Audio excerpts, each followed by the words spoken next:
రైతు కష్టపడి చెమటోడ్చి పండించినటువంటి ధాన్యాన్ని టెండర్ల రూపంలో వేల కోట్ల రూపాయలు దండుకొని కాంగ్రెస్ పార్టీ ముఖ్యమంత్రి హస్తం ఉన్నది, ఉత్తమ్ కుమార్ రెడ్డి సివిల్ సప్లైస్ మంత్రి హస్తం ఉన్నదని చెప్పి బీఆర్ఎస్ ఆరోపణ చేసిన దొంగల్లా తప్పించుకు తిరుగుతున్నటువంటి కాంగ్రెస్ పార్టీ ప్రభుత్వము లాస్ట్కు ఇక్కడ న్యాయం జరగడం లేదు, దోపిడీ ఆగడం లేదు, సివిల్ సప్లై టెండర్ల కుంభకోణంలో ఇంకా వసూళ్ల పర్వం కొనసాగుతుందని చెప్పి మరి చీఫ్ జస్టిస్ గారి ముందు హైకోర్టులో బిల్లు వేసినాం పార్టీ తరఫున.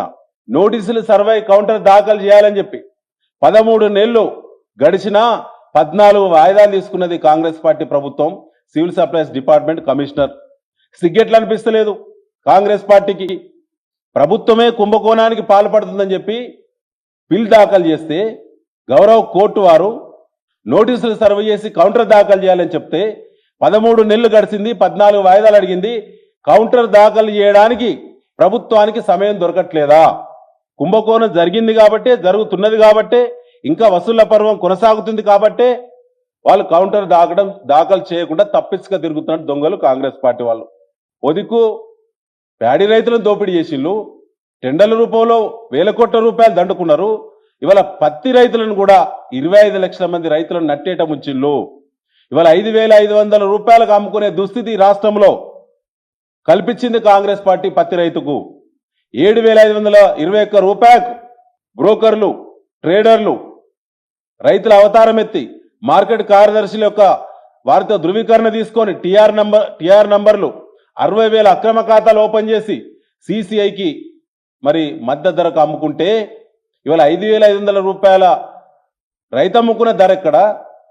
ఇలా బ్రోకర్లు, ట్రేడర్లు, సిసి అధికారులు కుమ్మక్కై కేంద్ర ప్రభుత్వం నుంచి వచ్చే మద్దతు ధర డబ్బు 7,521 రూపాయలు క్లెయిమ్ చేస్తే ఎంత వేరియేషన్ ఉందో ఒక్కసారి మీరు చూడండి. 2,000 రూపాయలు ఒక క్వింటాల్ మీద, ఈ రాష్ట్రంలో 2,000 రూపాయలు ఒక క్వింటాల్ మీద దోపిడీ జరిగింది. అట్లా 3,000 పైచిలుకు కోట్ల దోపిడీ జరిగింది. దీంట్లో ప్రభుత్వ పెద్దల యొక్క హస్తం ప్రత్యక్షంగా ఉన్నది కాబట్టే ఇలా దోపిడీ జరిగింది. దీనిపైన మరి సమగ్రమైనటువంటి విచారణ జరగాలంటే ఈ ప్రభుత్వం పైన విశ్వాసం లేదు. ఈ ప్రభుత్వానికి సిగ్గుంటే కాంగ్రెస్ పార్టీకి మరి రైతుల దోపిడీ చేసింది మరి వాళ్ళు రేషానికి వస్తే వాళ్ళ ప్రభుత్వం వెంటనే దిగి వచ్చి మరి సిట్టింగ్ జడ్జిచే, ఎందుకంటే ఇది భారీ కుంభకోణం, ఇది 25 లక్షల మంది పత్తి రైతుల చెమటను ఇలా దోపిడీ చేసినటువంటి అతిపెద్ద కుంభకోణం కాంగ్రెస్ పార్టీ రెండోసారి పాల్పడ్డది రైతుల మీద. మొదటిసారి సివిల్ సప్లై టెండర్లలో ధాన్యం కుంభకోణం చేసిళ్ళు, కోర్టుల నుంచి తప్పించుక తిరుగుతున్నారు.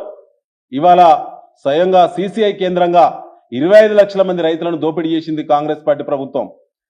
క్రాప్ బుకింగ్ పోర్టల్లో వ్యవసాయ శాఖ రైతు వేదికల ద్వారా ఏఈఓల దగ్గర ఉన్నటువంటి క్రాప్ బుకింగ్ పోర్టల్లో రైతుల యొక్క సమగ్ర వివరాలు ఉన్నవి. అందులో చాలా స్పష్టంగా రైతులకు సంబంధించిన దాంట్లో ఇలా 44 లక్షల ఎకరాల విస్తీర్ణం, 25 లక్షల మంది రైతుల యొక్క వివరాలు క్రాప్ బుకింగ్ పోర్టల్లో ఉన్నవి. కానీ సిసిఐ కొనుగోలు చేసింది ఉత్పత్తిలో 80%, రైతుల సంఖ్యలో 20% మంది రైతుల పేరు మీదనే 80% ఉత్పత్తిని ఎట్లా సిసిఐ కొనుగోలు చేసిందో ఈ రాష్ట్రం నుంచి ప్రాతినిధ్యం వహించే కేంద్ర మంత్రులు కిషన్ రెడ్డి గారు, బండి సంజయ్ గారు కూడా సమాధానం చెప్పాలని చెప్పి, బాధ్యత వహించాలని చెప్పి, కాంగ్రెస్ ఎంత బాధ్యతో బీజేపీ పార్టీ కూడా అంతే బాధ్యత అని చెప్పి మేము బీఆర్ఎస్ పార్టీ డిమాండ్ చేస్తుంది. దీనిపైన వెంటనే విచారణ జరగకుంటే సిసిఐ మరి రీజనల్ ఆఫీసును, సిసిఐ జనరల్ మేనేజర్ ఆఫీసులను బీఆర్ఎస్ పార్టీ ఆధ్వర్యంలో రైతులు పెద్ద ఎత్తున మరి ముట్టడి చేస్తారు, నిరసనలు చేస్తారని చెప్పి ఈ సందర్భంగా మేము డిమాండ్ చేస్తా ఉన్నాం.